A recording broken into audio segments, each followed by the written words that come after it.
Welcome to my podcast where I talk to nobody. There was a time in high school that I literally could not pass these tests. I'm finding out now though, they don't do them anymore.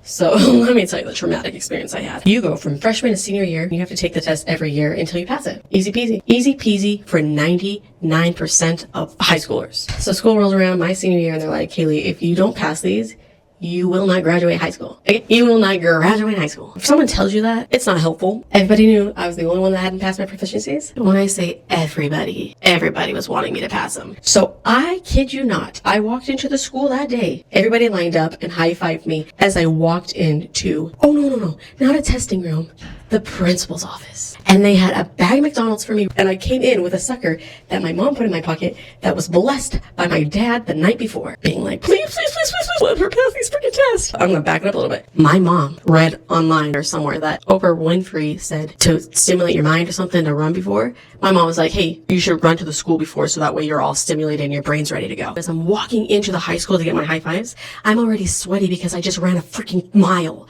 My house was a mile away. So I'm already crying, exhausted, sweaty. That was what I had going into taking these tests. So I get in there and everyone being like awkward smiles like, you got this little buddy. So took the test. I left. Everyone's like hugging me. They're like, I'm sure you passed it. And I'm like, okay, I'm so glad that you all have faith in me, but I know for a fact did not pass that because I think I knew one question and it was, what's my name? At that point, if I don't pass, I don't pass. I don't graduate. I'll just live with my parents for the rest of my life, which is ironic because that's what I'm doing right now anyway. So it didn't really matter if I passed or not. I played softball. I know what you guys are all thinking. Makes sense. She's been single forever. Probably because she played softball. So I'm at softball practice. The boys play right next door. Baseball boys are something else, and they are so freaking hot. It's about the end of the practice, and I see one of my parents' good friends. Also, side note about small towns, everybody's friends with everyone. So you're going to school with people you go on family vacations with. So it's a never-ending trauma. So I see one of our really good friends. She takes care of all the tests. She comes running out because she was like, you passed!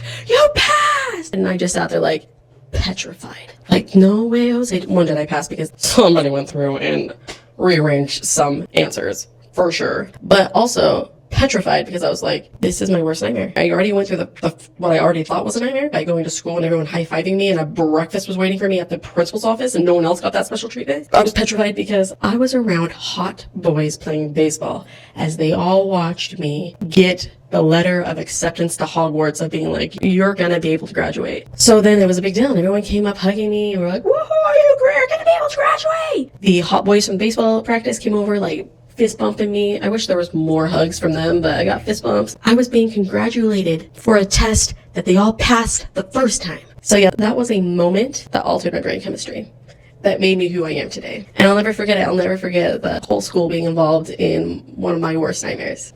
So thanks for watching.